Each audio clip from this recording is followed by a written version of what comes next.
તો રાજકોટમાં ward number 15 માં કોંગ્રેસને ઝટકો પડ્યો છે। જી હા, પૂર્વ કોર્પોરેટર અને તેના પતિએ છોડ્યો છે કોંગ્રેસનો સાથ। કોંગ્રેસમાંથી ભાનુ સોરાણી અને પ્રવીણ સોનાણીનું રાજીનામું છે અને શહેર કોંગ્રેસથી પતિ પત્ની નારાજ હતા અને તેના કારણે આ રાજીનામું આપ્યું હોય તેવી વાત અત્યારે વાયરલ થઈ રહી છે અને પત્નીના બદલે પ્રવીણ સોરાણીએ પોતાના માટે ટિકિટ માંગી હતી તેવું પણ જાણવા મળ્યું છે। મહત્વની વાત એ છે કે કોંગ્રેસમાંથી પતિ પત્નીનું જે રાજીનામું છે તેને લઈને પૂર્વ કોર્પોરેટર અને તેમના પતિએ કોંગ્રેસ પક્ષને સાથ છોડી દીધો છે।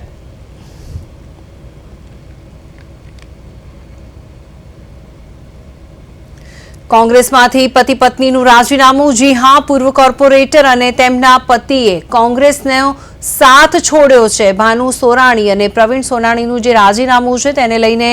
ક્યાંક ને ક્યાંક કોંગ્રેસમાં એક હડકંપ મચી ગયો હોય તેવી સ્થિતિ સર્જાઈ છે।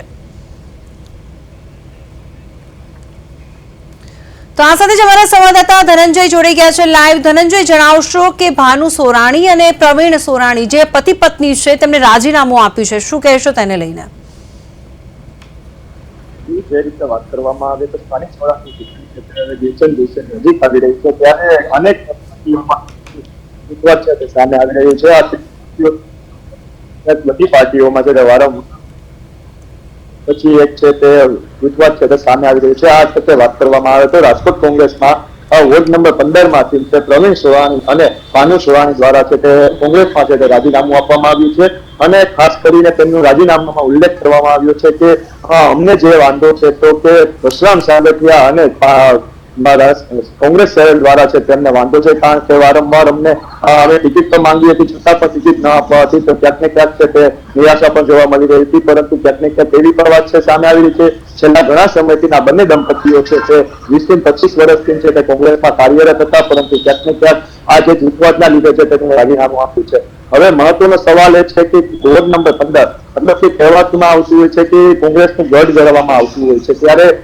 કોંગ્રેસનું ગઢ છે તે હવે આ વખત કેટલું જૂથવાદ ન છે કારણ કે હવે આ બંને દંપતીઓ જે કોંગ્રેસનો સાથ છોડ્યો છે તો ભાજપ અને આ પાર્ટીને છે તે તેને ફાયદો થાય તેવી પૂરેપૂરી શક્યતાઓ હાલ સેવાઈ રહી છે। તેમજ તેમને મીડિયા સમક્ષ આવીને તેમને નિવેદન પણ આપ્યું હતું કે હું મારા કોળી સમાજના લોકોને છે જે સારા લોકો છે તેમને પણ છે તે હું મદદ કરીશ અને તેમનો પણ પ્રચાર કરીશ, પરંતુ કોંગ્રેસને હવે આમાંથી હું તો જવાબ મળશે કે નહીં તો જોવું રહ્યું કારણ કે છેલ્લા ઘણા સમયથી 2021માં છે તે 4 સીટ હતી જ્યારે 4 સીટ વોર્ડ નંબર 15 માંથી કોંગ્રેસ જીત્યું હતું ત્યારે હવે મહત્વનો સવાલ એ છે કે 72 માંથી કોંગ્રેસ કઈ રીતે આવશે કારણ કે કોંગ્રેસનો વારંવાર છે આવો જૂથવાદ સામે આવી રહ્યો છે તો ક્યાંક ને ક્યાંક તેના પર ખાસ પાછા પડી રહ્યો છે અને ક્રોસ વોટિંગની પણ હાલ બીક લાગી રહી છે। જી બિલકુલ ધનંજય, તમે જણાવ્યું એ જ રીતે કે 20 થી 25 વર્ષ સુધી આ પતિ પત્ની એક જ પક્ષની અંદર કામ કર્યું છે અને 25 વર્ષ પછી તરત જ રાજીનામું આપવું દેવું એ કેટલું મોટી વસ્તુ કહી શકાય અને કયું કારણ હોઈ શકે? જે રીતે વાત કરીએ તો વસરામ સાગઠિયા અને કહેવાય કે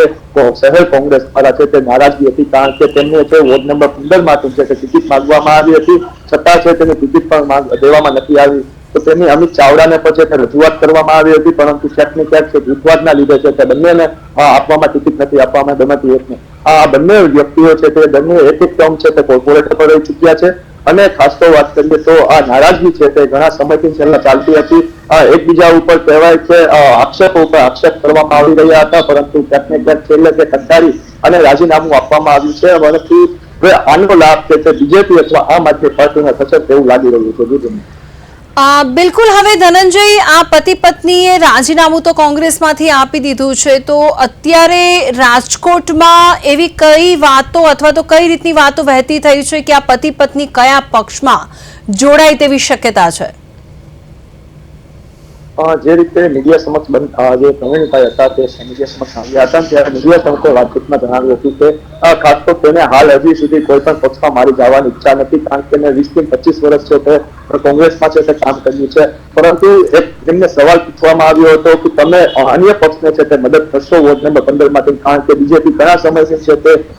વોર્ડ નંબર 15 નો છે તે જીતી નથી શક્યું ત્યારે તેમણે કહ્યું હતું કે મારા જે પણ વ્યક્તિઓ છે જે કોળી સમાજના વ્યક્તિઓ છે જે સારું કામ કરતા હશે કોઈ પણ પાર્ટીના હોય શ્રી પાર્ટીઓ કોઈ પણ હોય તો હું એને સપોર્ટ કરીશ, પરંતુ હાલ હજુ સુધી તેમણે જે સ્પષ્ટતા નથી કરી કે હું કોઈ પાર્ટીમાં જોડાઈશ. બિલકુલ ધનંજય, આભાર સમગ્ર વિગત માટે. રાજકોટની આ વાત છે. રાજકોટમાં પતિ પત્નીએ કોંગ્રેસનો હાથ છોડી દીધો છે અને કોંગ્રેસમાંથી તેમને રાજીનામું આપી દીધું છે અને તેના કારણે કોંગ્રેસમાં અત્યારે હડકંપ જેવી સ્થિતિ સર્જાઈ છે.